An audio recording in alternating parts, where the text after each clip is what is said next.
하나님 말씀은 구약성경 사사기 12장 11절에서 15절까지입니다. 우리 같이 함께 읽겠습니다. 그 뒤를 이어 스불론 사람 엘론이 이스라엘의 사사가 되어 10년 동안 이스라엘을 다스렸더라. 스불론 사람 엘론이 죽음에 스불론 땅 아얄론에 장사되었더라. 그 뒤를 이어 비라돈 사람 힐렐의 아들 압돈이 이스라엘의 사사가 되었더라. 그에게 아들 40명과 손자 30명이 있어 어린 나귀 70마리를 탔더라. 압돈이 이스라엘의 사사가 된 지 8년이라. 비라돈 사람 힐렐의 아들 압돈이 죽음에 에브라임 땅 아말렉 사람의 산지 비라돈에 장사되었더라. 아멘. 11절에 그 뒤를 이어 할 때 이제 그는 앞에 나온 입산이 되겠죠. 그래서 입산의 뒤를 잇는다라고 하는 것은 입산이 앞서 이루어 놓은 이스라엘 지파 간의 화목한 환경을 이야기합니다. 아들 30, 딸 30을 이제 자신의 지파가 아닌 다른 지파에서 아들과 사위와 며느리를 삼아서 이제 이스라엘 12지파 간의 화목을 위해서 자녀들을 이렇게 정략적으로 이렇게 결혼을 시켰다. 그러니까 엘론이 사사가 되었을 때는 이렇게 이스라엘 12지파 가운데 12지파 간에 이렇게 화목한 그런 분위기가 조성이 되어 있었던 거죠. 그래서 그 뒤를 이어 그래서 엘론은 10년 동안 이스라엘을 평화롭게 다스릴 수 있었습니다.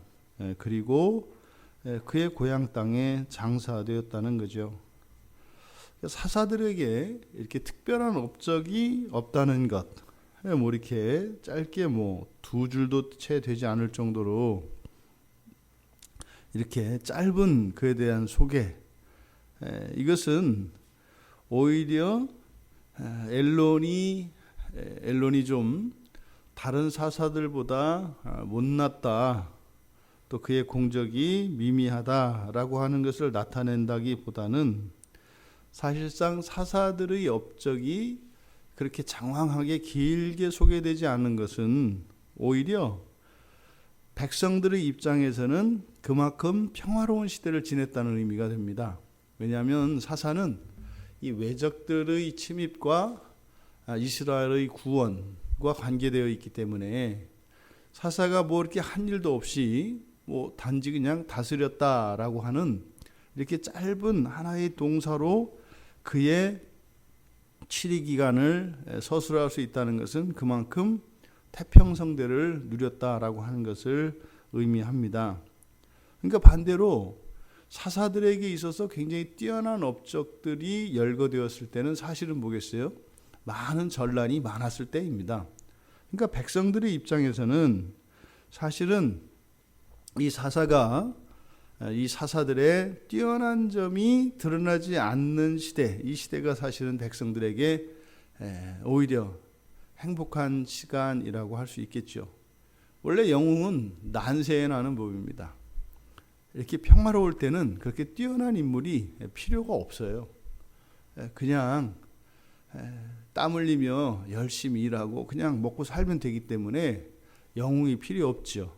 그러니까 우리들이 일반적으로 생각하는 이렇게 위인들, 영웅들을 바라는 우리들의 심리는 사실상 그런 영웅들이나 위인들이 필요한 시대에는 있어야 되겠습니다만 오히려 그들이 필요하지 않은 그런 세상을 살아갈 수 있는 것이 오히려 더 행복한 것이다. 지금 엘론이 다스리던 이 10년의 기간이 그러했다라고 하는 거죠. 엘론이 고향 땅에 장사되었습니다. 그리고 이제 그 뒤를 이어 또 압돈이 사사가 됩니다. 그러니까 입산 이후로 지금 이스라엘 땅에 평화가 계속되고 있는 것을 우리가 보게 됩니다. 그런데 엘론의 경우에는 스불론 사람에서 그의 지파가 이제 소개가 되는데, 압돈의 경우에는 그냥 비라돈 사람 해서, 근데 힐렐의 아들이라고 이야기를 합니다. 힐렐의 아들. 그러니까 실제로 정확하게 그가 12지파 어느 지파인지는 나타내지 않고 있습니다만 힐렐의 아들로 소개가 돼요. 그러니까 이렇게 항상 구약 성경에서 아버지 또는 할아버지의 이름이 이렇게 소개되어지는 것은 유력한 집안인 것을 나타냅니다. 그러니까 족보가 있는 집, 뭐 이런 의미가 되겠죠.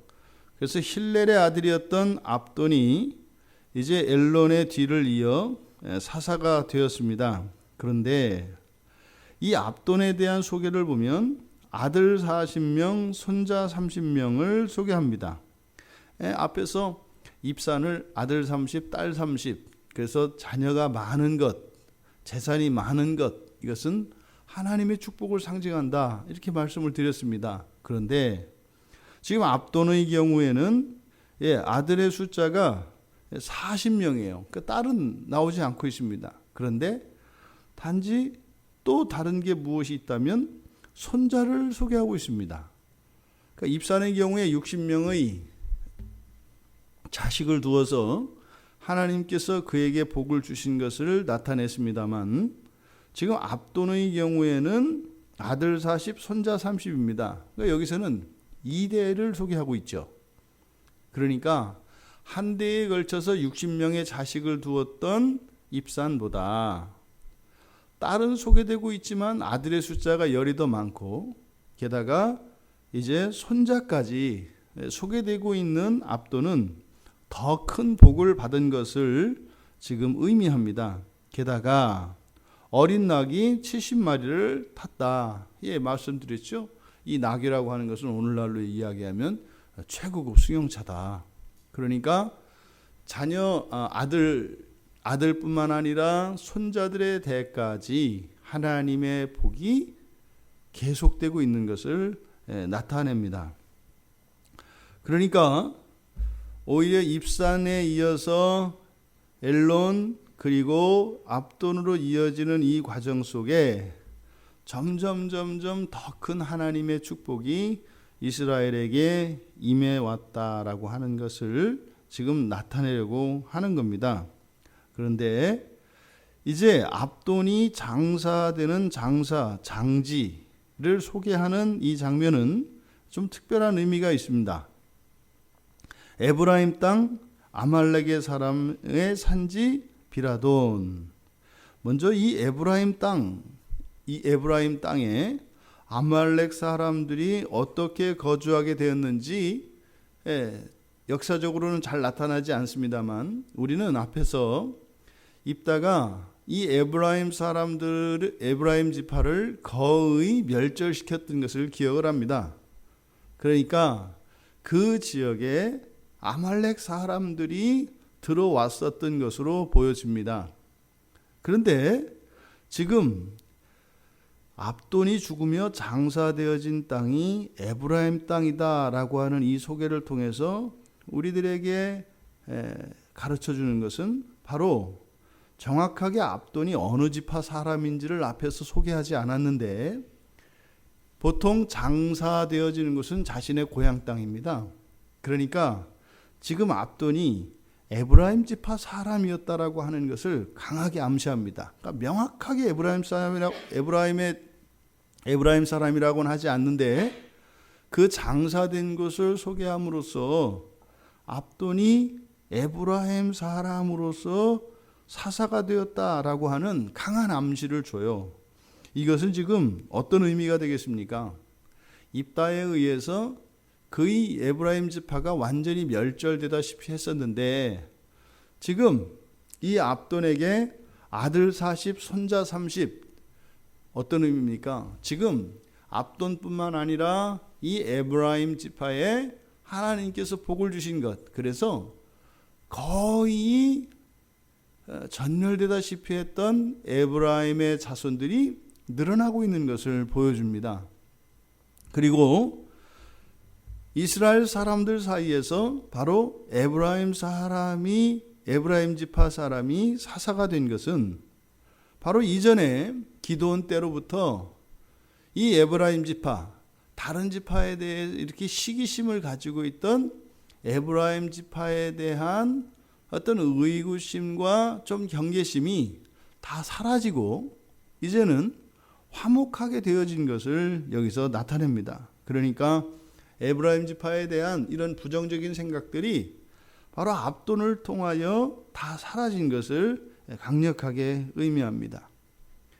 지금 입다 이후에 하나님께서 이스라엘에게 평화를 주셨고 또 심지어 입다에 의해서 거의 멸절되다시피 하였던 에브라임 지파조차 회복되어져 가고 있는 이 보도, 이것은 여호와를 끊임없이 배반하지만 그 백성들을 끝까지 구원하시는 하나님, 하지만 하나님이 구원하심에도 불구하고 스스로의 힘을 의지하고 자고하였던 이스라엘 백성들의 범죄, 그로 말미암아 하나님께서 계속 복을 주시지만 또 구원해 주시지만 정작 이스라엘 사람들은 그것을 누리지 못하고 내분에 휩싸여서 서로 죽고 죽이는 일들이 일어났었습니다. 근데 지금 입다 이후에 이어진 이 일련의 사태들을 가만히 보면 앞에 10장 13절에서 여호와께서 다시는 구원하지 않겠다라고 하는 말씀을 하셨습니다. 왜요? 여호와께서 끊임없이 구원하시지만 이스라엘 백성들은 하나님의 구원을 오히려 배반의 핑계로 삼기 때문입니다. 그런데 또 하나님은 이미 이스라엘 백성과 함께 하시겠다고, 영원히 그들의 하나님이 되시겠다고 언약하신 하나님이시기 때문에 어떤 경우에도 하나님은 하나님의 백성들을 버릴 수가 없습니다. 그러니까 영원히 함께 하셔야 할 여호와 하나님, 그런데 또 하나님께서 스스로 더 이상은 구원하지 않겠다고 하는 말씀을 하신 하나님, 구원할 수도 없고 구원하지 않을 수도 없는 하나님, 이것이 우리가 지금 사사기에서 보고 있는 여호와 하나님입니다. 그런데 지금 입다 이후에 일어난 일들을 보십시오. 구원한다라고 하는 것은 두 가지 의미가 다 충족되어야 구원됩니다. 다시 말해서 이스라엘을 공격한 이런 외적들로부터 그 외적들을 물리치고 이스라엘의 생명과 안전을 보장해 주시는 것, 이것이 또 구원입니다. 그런데 그것만 구원이 아니라 그렇게 해서 사실은 그것으로 인한 평화와 그런 안정된 삶을 누릴 수가 있어야죠. 그런데 이스라엘 백성들은 지금 입산 이후로 계속되었던 이런 평화 시기 이전에, 즉 입다의 시기까지에는 하나님께서 구원을 하실지라도 이스라엘 백성들은 구원을 누리지 못했습니다. 그런데 도우셨지만 누리지 못함으로써 사실상 그 하나님의 구원하심과 구원하지 않으심이 동시에 이스라엘 백성들에게 경험되었었다는 거죠. 하지만 이제 그 이후로 하나님께서는 이스라엘 백성들을 계속 도우십니다. 그러니까 우리가 하나님께서 하시는 말씀들이 매우 우리 인격적인 모습으로 성경에서 나타난다는 것을 기억해야 합니다. 그러니까 우리들 사람들 사이에서 일어나는 반어법을 하나님도 사용하신다는 거지요. 그래서 10장 13절에서는 구원하지 않겠다고 하셨지만 이제 엘론 이후로 세 사람의 사사가 다스리는 그 기간 동안 하나님께서는 하나님이 구원하실 필요가 없는 평화의 시대를 허락해 주셨습니다.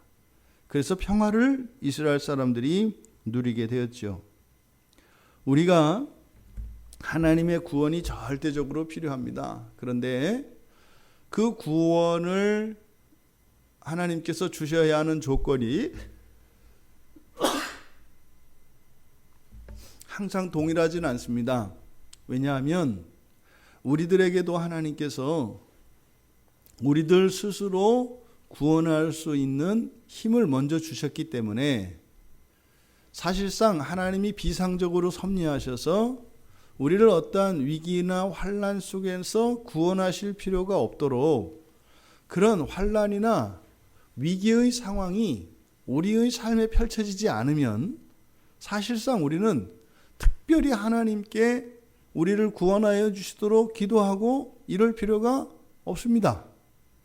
오히려 우리는 감사와 찬양으로 하나님께 영광을 돌리며 살면 되는 것이죠. 그러니까 우리의 삶에 주신 행복과 평안 그리고 부요함으로 인하여 감사와 찬양을 드리는 것은 우리가 위기 상황에 맞닥뜨려 우리를 구원하신 것에 대하여 감사하는 것과는 다르다 이 말입니다. 그러니까 하나님의 기뻐하시는 뜻은요, 하나님을 드러내시는 데 있지 않습니다. 물론 우리가 하나님을 기뻐하고 하나님께 감사하는 것 가장 기뻐하시는 일이죠. 근데 그것은 하나님의 자녀된 하나님 백성들의 그 행복 자체에 있는 것이지 그것을 통하여 하나님이 하나님의 능력을 입증하려고 하지 않으신다 이 말입니다. 그러니까 하나님께서 앞에서 구원하시지 않겠다라고 하는 이 의도는 두 가지 의미로 해석할 수가 있다 이 말입니다. 버리겠다는 의미도 있겠고 또 하나는 뭐예요? 구원할 필요가 없는 그 상황을 허락하시겠다고 하는 의미도 된다라는 겁니다. 그러니까요, 우리가 실제로 살면서 그렇게 막 엄청나게 아주 스펙타클한 그런 인생을 살 필요가 없다니까요.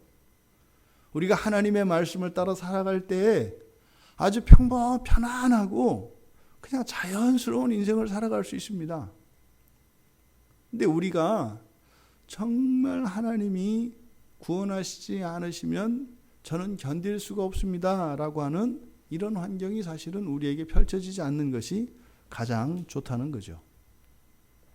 하지만 문제는 그런 환경 속에서 우리가 언제나 하나님 말씀 안에 있어야 한다는 것입니다.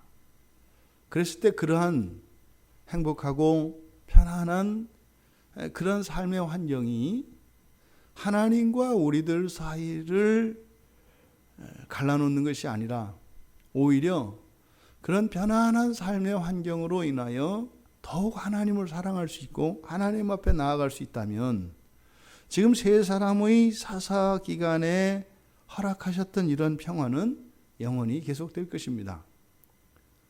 물론 우리들이 이 세상에 완전한 하나님 나라를 이루며 살아갈 수 없습니다. 하지만 원리적으로는 그렇다는 거죠. 여러분들은 여러분의 삶 속에 그렇게 하나님이 막 이적적으로 그런 극적인 구원을 하시는 삶을 살기 원하십니까? 아니면 지금 입산과 엘론과 압돈으로 이어지는 이 세 명의 사사들이 다스리며 경험하였던 그런 평화로운 시대를 여러분들은 살기를 원하십니까? 이 전제는 이들의 삶 속에 하나님 말씀을 따라 순종하며 살아가는 일이 전제되어 있습니다. 그러면 굳이 여호와 하나님 앞에 나아가서 구원해 달라고 탄원을 하고 간구하는 일들이 없어도 된다 이 말입니다. 우리들의 삶, 여러분들의 삶이 그렇게 평화가 계속되어지는 삶이 되기를 바랍니다. 근데 참 어렵습니다. 이런 고난과 환난이 우리 인생에서 완전히 사라졌을 때 우리가 오직 하나님 한 분만을 사모하고 정말 날마다 하나님 앞에 더욱 가까이 나아간다는 것은 참 어렵습니다. 그래서 하나님께서는 우리들의 평화의 기간에 우리들 안에 감추어진 죄들을 드러내시는 때가 반드시 있습니다. 그러니까 이것이 이스라엘의 패역이기도 합니다만 사실은 역사 속에서 하나님 백성들의 이런 패역은 이 예수님께서 오셔서 이 세상을 완전한 그 하나님 나라로 그 창조를 완성시키시기 전까지는 사실은 이러한 죄성들이 드러나는 일들은 계속 반복됩니다. 무슨 말이냐면 우리가 하나님 말씀에 순종하고 또 그 말씀을 따라 살며 하나님이 약속하신 그런 복들과 평화를 누리며 살아갈지라도 우리의 마음속에 있는 이런 죄악이 드러나는 때가 옵니다. 아무 더 이렇게 내가 정말 적극적으로 죄를 짓거나 그러지 않은데도 불구하고 내 삶 속에 요동치는 그런 일이 생긴다 이 말입니다. 그러니까 그것은 우리가 하나님의 또 다른 약속을 보여주시는 것이다 라고 이해를 해야 합니다. 그러면 우리가 적극적으로 죄를 짓는 것과 그렇게 하나님께서 우리를 더욱 온전한 사람으로 만들어 가시기 위하여 우리 내면에 있는 악들을 드러내는 것, 이 둘 사이에는 어떤 차이가 있을까? 한계가 있습니다. 한계가. 죄를 짓거나 또 이렇게 시험에 든다 할지라도 속히 그것이 죄인 것을 깨닫고 또 그 죄를 발견하고 하나님을 의지하며 돌이키게 합니다. 뭐가요? 하나님이 우리 안에 있는 죄를 일부러 드러내실 때는요. 그러니까 적극적인 죄라기보다는 우리들 안에 있는 부패한 본성으로 말미암아 이러한 우리 안에 있는 죄가 드러나는 일들이 반드시 일어난다 이 말입니다. 그러면 우리 안에 있는 그 죄로 말미암아 우리의 삶 속에 일시적으로 경건의 삶이 무너지기도 하고 때로는 그 하나님과 평화를 누리던 평화가 깨어지는 일들이 일어납니다. 그런데 그 순간은 사실은 우리들의 본성을 변화시키고 또 우리들의 삶의 환경을 바꾸시고 우리들의 역량을 강화시키시는 하나님의 은혜의 작용인 것이죠. 그러니까 일시적으로 하나님께서 그 죄를 억제하시던 그 하나님의 억제하시는 은혜를 잠깐 풀어놓으실 때가 있다 이 말입니다. 왜요? 먼저 깨닫게 하시는 거죠. 그리고 우리가 그것을 깨닫고 하나님께 의지했을 때 이제 그것을 극복하는 일들이 일어납니다. 이렇게 해서 우리가 한 계단 한 계단 천국을 향하여 오르는 계단과 같이 우리의 본성의 변화가 끊임없이 일어납니다. 하지만 그것과 다르게 적극적으로 여호와 앞에 악을 행할 때에는 우리의 삶에 실제적인 환난과 어려움들이 더욱 강하게 찾아오게 되어 있습니다. 그리고 우리가 하나님께 그 죄를 고백하고 회개하고 의지하고 돌아오는 기간이 훨씬 길고 훨씬 고통스럽습니다. 우리의 삶 속에 이런 환난과 어려움이 영원히 없을 수는 없습니다. 하지만 그런 것들은 우리들을 더욱 새롭게 하시기 위한 또 우리들의 삶의 지평을 확장시키시기 위한 하나님의 은혜의 과정으로서 그러한 일들이 우리들에게 경험되기를 바랍니다. 평화를 누리며 살아가기를 원합니다. 하지만 그 평화 뒤에 찾아오는 다음 단계로의 도약을 위해서 우리 안에 있는 죄들을 들춰내시는 그 하나님의 은혜의 작용들, 그것이 또한 계속되어짐으로써 날마다 우리들이 누리는 평화의 크기가 커가기를 바라며 이렇게 교차하는 평화와 이 죄의 이 기간들을 통해서 이 세상에 우리들이 온 마음을 두는 것이 아니라 정말 이제 더 이상은 그런 시험과 유혹이 필요 없는 완전한 그 하나님 나라에 대한 종말에 대한 사모하는 마음을 가지게 되는 우리 모두가 되기를 바랍니다. 이제 이스라엘 백성들에게 3명의 사사 기간을 거쳐 평화의 시대가 찾아오고 있습니다. 그러면 이들에게는 2가지 선택이 있습니다. 하나님께서 그 지평을 넓혀주시기 위하여 그들에 있는 악을 볼 수 있도록 하는 은혜의 작용이든지 아니면 이런 평화로 말미암아 더 이상 하나님의 도움은 필요 없이 스스로의 힘으로 얼마든지 살 수 있을 것 같이 자고하여짐으로써 여호와의 목전에 악을 행하는 것, 이 두 가지가 있습니다. 여러분들의 인생 안에 이러한 선택의 기회가 왔을 때 오히려 적극적으로 악을 행하는 것이 아니라 하나님께서 은혜의 작용으로 우리들에게 새로운 지평으로 나아갈 수 있는 시험의 장을 허락하실 수 있는 그런 은혜의 삶, 평화와 은혜의 삶이 교차되어지는 복된 우리 모두가 되기를 주님의 이름으로 축원합니다. 하나님, 이 세상을 살아가는 동안 영원한 평화는 없음을 잘 알고 있습니다.